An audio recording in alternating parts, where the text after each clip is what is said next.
그러니까 어릴 때 저희 집에 책 육아라 함은 딱 세 가지 키워드가 있는 것 같아요.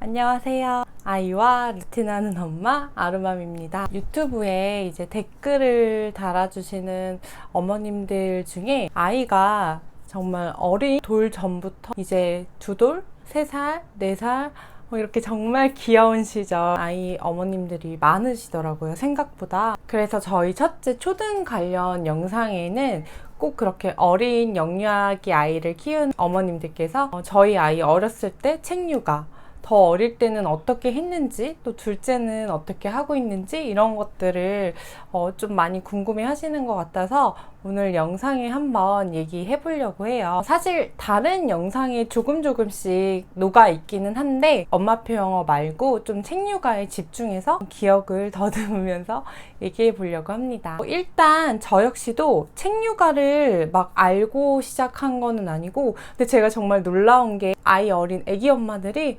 진짜 정말 열심히 아이를 어떻게 키워야 되는지 치열하게 고민하고 또 궁금해 하시고, 이런 모습들이 오히려 지금의 저한테 되게 자극이 되더라고요. 그래서 저렇게 아이가 어린데도 이렇게 아이에 대해서, 아이 발달에 대해서, 책 육아에 대해서 계속 공부하시고 또 어떻게 하면 잘 할 수 있을지 고민하시는 분들이 정말 존경스럽고 대단하다, 이 생각이 들더라고요. 제가 어렸을 때 저희 이제 친정 엄마가 저를 매주 헌책방에 손을 잡고 데리고 다니셨어요. 그래서 그냥 그때부터 다양한 책들을 많이, 책 제목부터 이렇게 눈에 익히게 되고, 항상 이렇게 책이 많은 곳에 가다 보니까 약간 그곳이 놀이터 같기도 하고 그냥 신기하고 그냥 재밌었던 것 같아요. 엄마랑 같이 손을 잡고 매주 같은 곳을 간다는 거 그 자체가 좋았었고, 그래서 당연히 집에도 책들이 정말 많이 있었어요.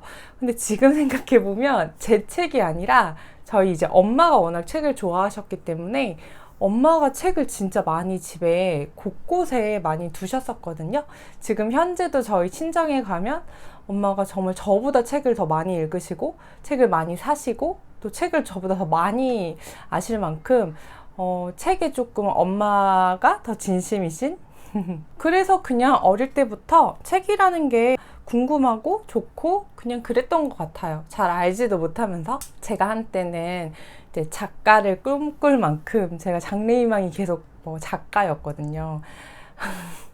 작가를 꿈꿀 만큼 정말 책을 좋아했었고 책에 이렇게 탐독했던 시절도 있었고, 중학교 고등학교 때는 오히려 진짜 공부는 하나도 안 했는데 맨날 이렇게 소설책 같은 거 끼고 다니고 읽고 막 저 혼자만의 세계에 많이 빠져 있었던 것 같아요. 근데 조금 아쉬운 거는 제가 요즘 고전을 조금 아이랑 읽으면서 느끼는 건데, 그때 조금 더 다양하고 청소년기 때는 좀 더 양질의 책을 읽었으면 훨씬 제가 더 나았을 것 같은데, 그땐 또 이제 소설책만 엄청 파고들어서 보고 이랬기 때문에 그게 학습적인 거나 다른 거에는 크게 영향을 미쳤던 것 같지는 않아요. 근데 지금 생각해보면 책이 정말 저한테 위로를 많이 줬고, 제가 힘들 때마다 그냥 정말 약 찾듯이 책을 찾기도 했고, 왠지 저 속에 해답이 있을 것 같은 막연한 믿음도 있었고, 위로가 돼주기도 했고 든든하기도 했고, 그래서 나중에 내가 아이를 낳으면 무조건 아이에게는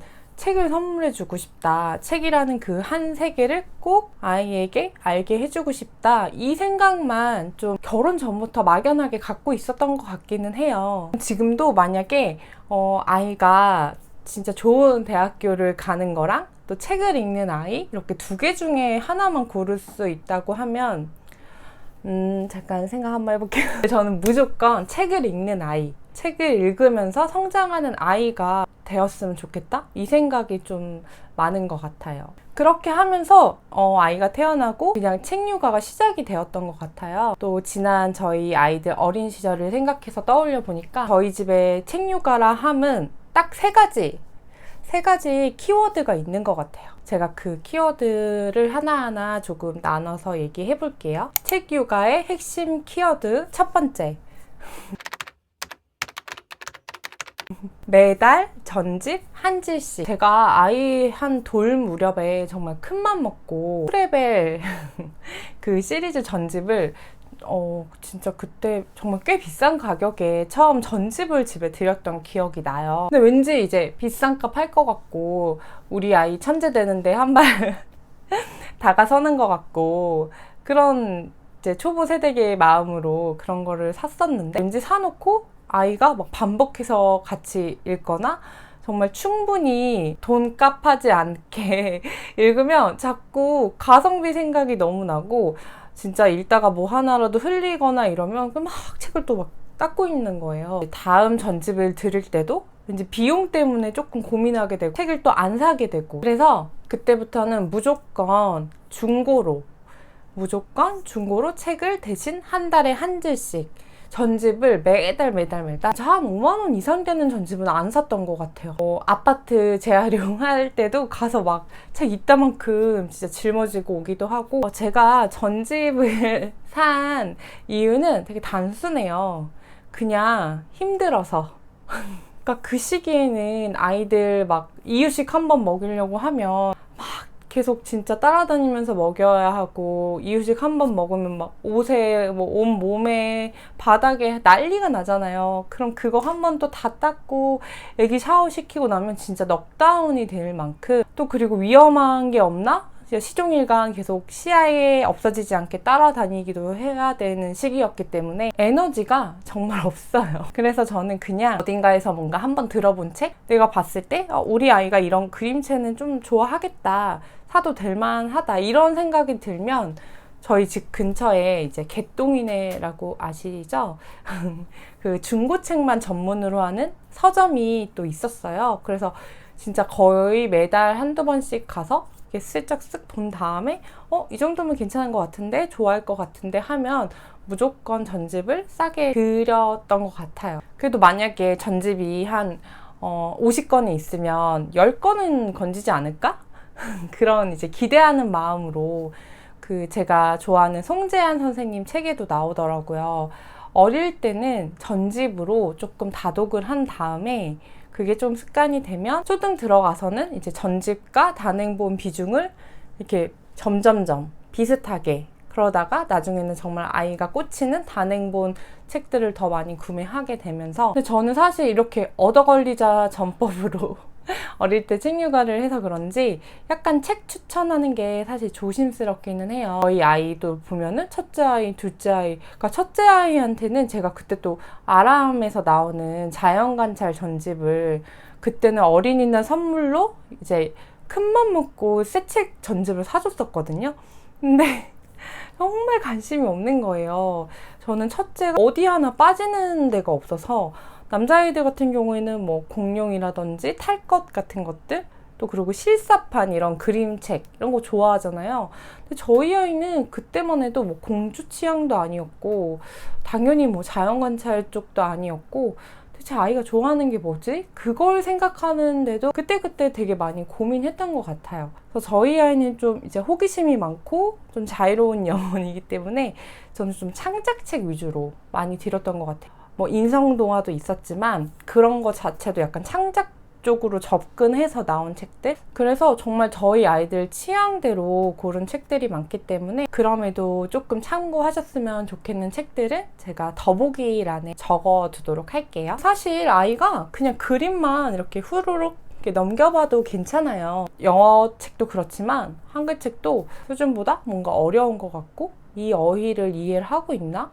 무슨 말인지 알고 있나? 이런 걱정을 굳이 하실 필요가 없는 게, 저희 둘째도 이미 누나가 있었기 때문에 좀 그런 단계별로 책을 읽지를 못했어요, 어떻게 보면.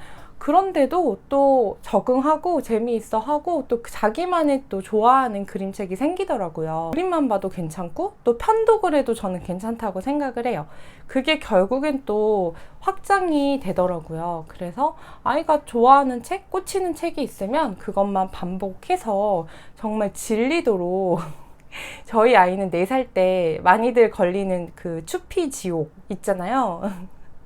그 책. 근데 저희 둘째는 또 그 책을 절대 보지 않아요. 그러니까 아이들마다 정말 다른데, 저희 첫째는 그 추피 지옥, 그러니까 추피와 두두라는 책인데, 그 책으로 사실 한글도 뗐어요. 그때 너무 많이 봐서 그냥 내용을 다 외운 거예요. 그 따옴표 말까지 다 외워서 그냥 나중에 7살에서 8살 넘어갈 때까지 제가 한글을 건드리지 않았는데 그 책을 이렇게 떠듬떠듬 자기가 기억하는 그 소리랑 매칭하면서 진짜 추피책으로 한글을 뗐다고 해도 과언이 아닐 만큼, 그래서 또 저는 아이가 어릴 때 책 편식을 해도 괜찮다고 생각해요. 언제 어디서 이렇게 또 도움이 될지 모르기 때문에 너무 그런 거는 염려하지 않으셔도 되지 않을까 그렇게 생각이 듭니다. 아이 인생에 책이 자연스럽게 들어오길, 책의 질감, 책의 냄새, 그리고 책이 주는 그 위로, 아이의 인생 전체에 책이라는 것이 언제나 좀 해답이 될 수 있을 것만 같은 그런 느낌으로 자연스럽게 들어오길, 그거를 많이 기대하고 어린 시절에 아이들하고 책을 많이 접하고 노출해주고 읽었던 것 같아요. 두 번째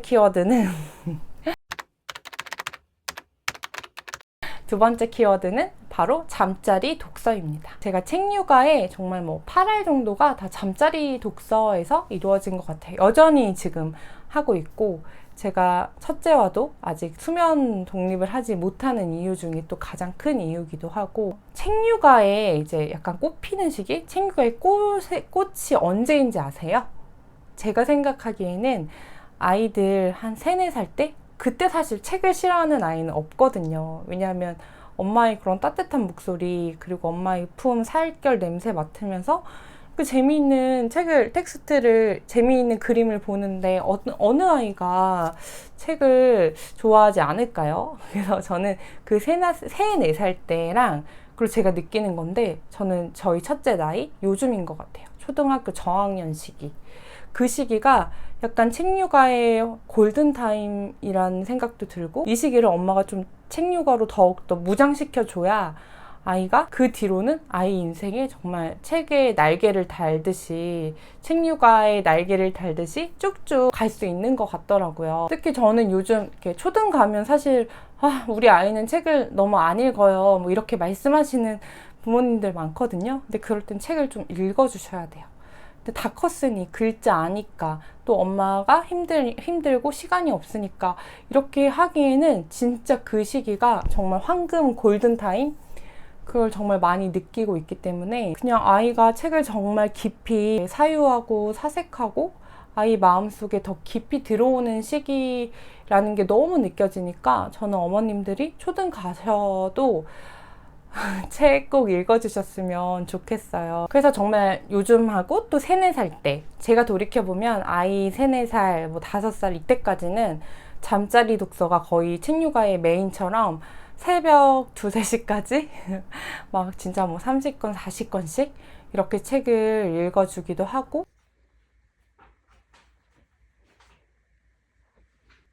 정말 눈에 보이는 곳, 그리고 발에 채이는 곳, 그 어디에는 항상 책이 있었어요.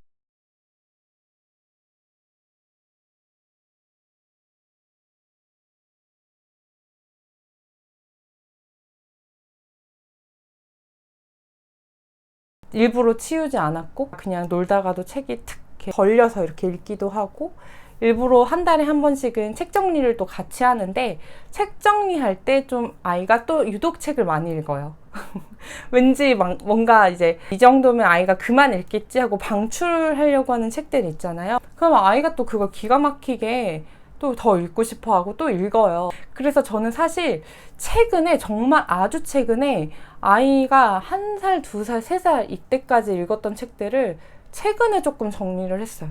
계속 끼고 있고 계속 가지고 있고, 그렇게 하다가 아이가 막 6살, 7살, 지금도 가끔 차일드 애플, 정말 아이들 첫 그 창작 전집으로 많이들 드리는 책이잖아요.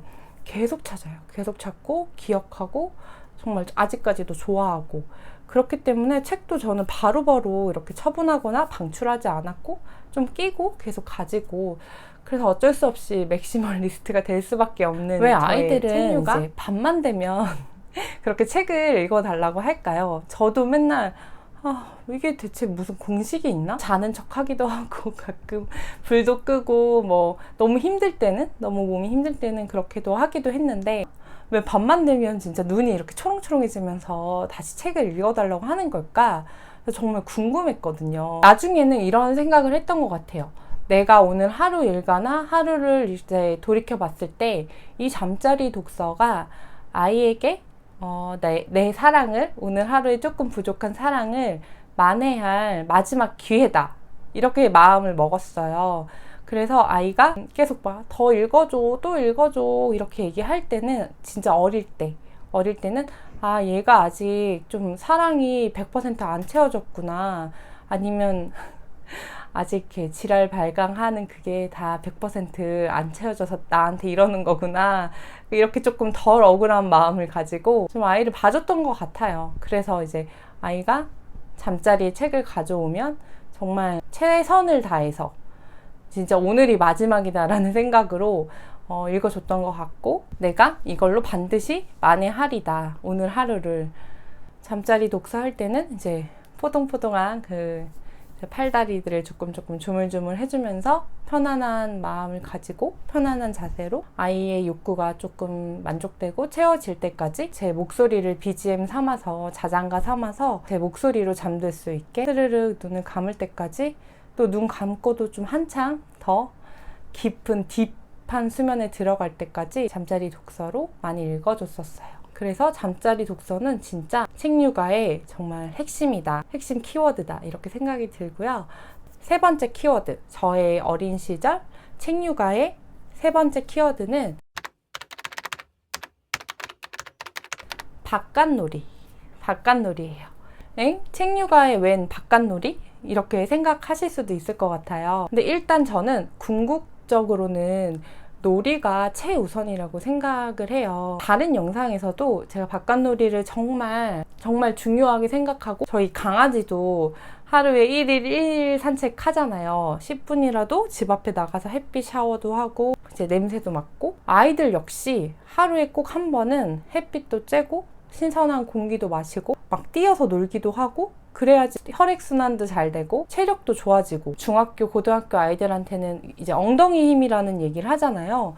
그러니까 저는 또 이때 그 힘이 많이 길러진다고 생각하거든요. 체력이 정말 길러진다고 생각해요. 바깥놀이가, 정말 놀이가 책육아의 대전제, 궁극적인 목표.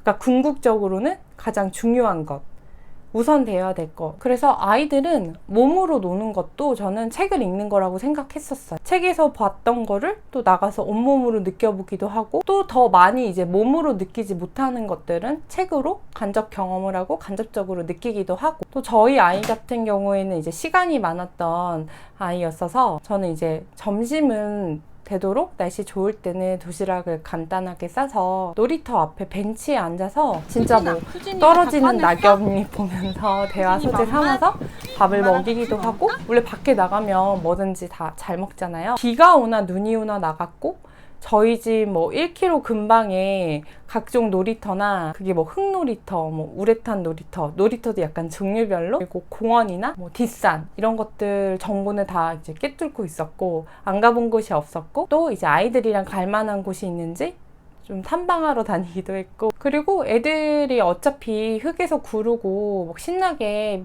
비가 올 땐 또 비를 맞기도 하고 눈에서 구를 수도 있고 이렇게 하니까 옷도 사실은 그냥 얻어 입히거나 대충 입혔어요. 밖에 나가면 근데 뭐가 좋은지 아세요? 정말 시간이 잘 가잖아요. 아이는 이제 밖에서 실컷 몸으로 놀면, 또 집에 오면 개운하게 샤워하고, 이제 겨울에는 따뜻한 공기 속에서, 또 여름에는 시원한 에어컨 틀고, 그럼 또 신기하게 책을 보더라고요. 제가 지금 무슨 공식처럼, 제가 정말 나중에는 신기해서 약간 실험도 해봤었어요. 나갔다 들어오면 그렇게 아이가 책을 봐요. 가끔 또 이제 검은 마음으로 책을 읽겠지? 나갔다 오면 책을 실컷 읽겠지? 하는 마음으로 또 나가기도 하고.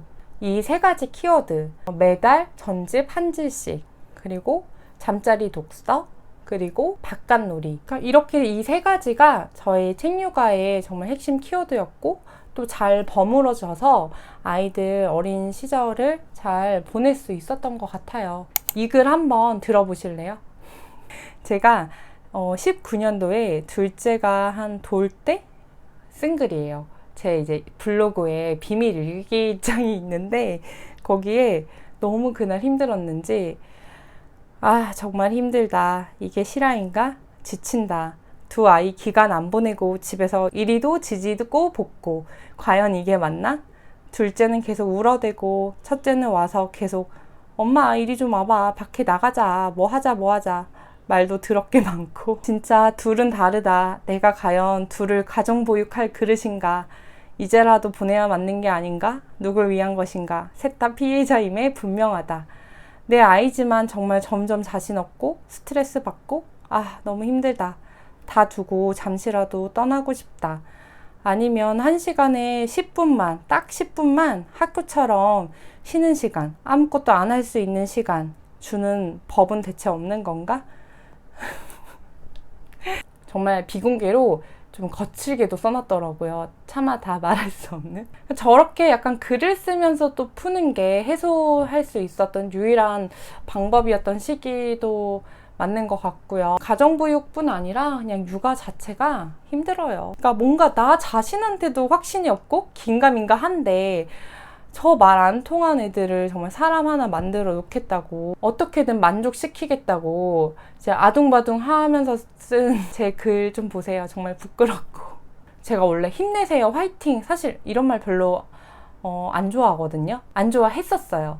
나도 힘들어 죽겠는데 대체 어디서 또 힘을 끌어모아서 힘을 내라는 건지, 한번 당해보라는 거야 뭐야. 위로가 안 되는 말이라는 생각이 들었던, 삐뚤어졌던 그런 또 때가 있었거든요. 진짜 한 번만 힘을 내보세요. 그리고 육아하다가 너무너무 힘드시면 저처럼 너무 참아서 이렇게 곪지 마시고, 너무 희생한다, 나 자신이 너무 희생한다, 이렇게 그런 마인드를 꼭 갖지 마시고, 돈도 아끼지 마시고, 남편한테도 진짜 당당하게 맡기고, 친정엄마한테도 가끔 이제 부탁 좀 또 드리고, 진짜 나를 한 번 더 생각하는 시간, 나를 돌보는 시간, 나를 사랑하는 시간 꼭 가지셔야 돼요. 저는 이제 돈 아깝다고 비싼 커피도 잘 안 마시고, 막 네일샵도 당연히 뭐 마사지 이런 거 전혀 생각도 안 했었거든요. 근데 그러지 말고 꼭 그렇게까지 막 올가매서 그렇게 하지 말고, 또 아이 기간을 보내셨어도 죄책감 없이 진짜 오전 시간 마음껏 시간 보내시고 푹 쉬시고, 당당하게 푹 쉬시고, 아이 돌아오면 또 2배, 3배로 더 집중해서 아이랑 신나게 시간 보내면 되니까, 기분 전환도 하고, 또 아이를 키우지만 그 순간 내가 정말 가장 예쁘고 가장 젊을 때잖아요. 저도 진짜 30대 초반, 제가 첫 아이 낳았을 때 그때 생각하면은 진짜 지금 요새 지나가시는 분들, 아기 이제 유모차 밀고 가시는 분들 보면 이렇게 마음이 허하고 왜 이렇게 부럽고 막 그런 생각이 들어요. 늙었나. 그때 내가 가장, 아이가 있고 아이를 키우고 힘든 시기지만 내가 가장 어리고 젊고 또 예쁠 때고 그럴 때니까, 나에게도 좀 이제 투자하시고 돌봐주기도 하시고 건강도 꼭 챙기시고. 제가 그런 걸 좀 못 해보고, 당연히 엄마는 그 당시에 희생하고 그런 게 맞지, 약간 이런 생각으로만 아이를 키운 게, 그때 나를 좀 돌보지 못한 게 또 하나의 아쉬움으로 남는 또 생각이 들어요. 이건 제가 정말 지나오니까 더 확 오는 생각들, 약간의 후회들, 그런 것들이 있더라고요. 오늘은 저희 집 아이들 어린 시절, 또 저의 친구였던 책육아 이야기를 조금 더 해봤는데요. 좀 사이사이 빠뜨린 부분도 많은 것 같고, 제가 또 기억이 나면 또 다른 영상에서도 또 한번 얘기를 해볼게요. 근데 저의 이 3가지 키워드로 저는 어린 시절 책육아를 꾸준히 해왔고, 지금도 진행 중이고, 앞으로도 정말 책과 함께 쭉 가는 제 삶, 아이의 삶, 같이 동반 성장하는 삶이 되었으면 좋겠습니다. 또 제가 박노해 시인이 쓰신 부모로서 해줄 단 3가지라는 그 시가 있는데, 제가 약간 책육아나 아이들 어릴 때 육아를 하면서 이 시를 보고 정말 제가 많이 가슴에 와닿았던 시예요. 그 시도 한번 꼭 읽어보셨으면 좋겠어요. 마음에 많이 와 닿으실 것 같아요. 그럼 오늘도 제가 너무 힘드시면 뒤에서 이제 막 밀어드리고 이렇게 앞에서 이렇게 질질 끌고 갈 테니까 조금만 더 힘내시고, 화이팅입니다.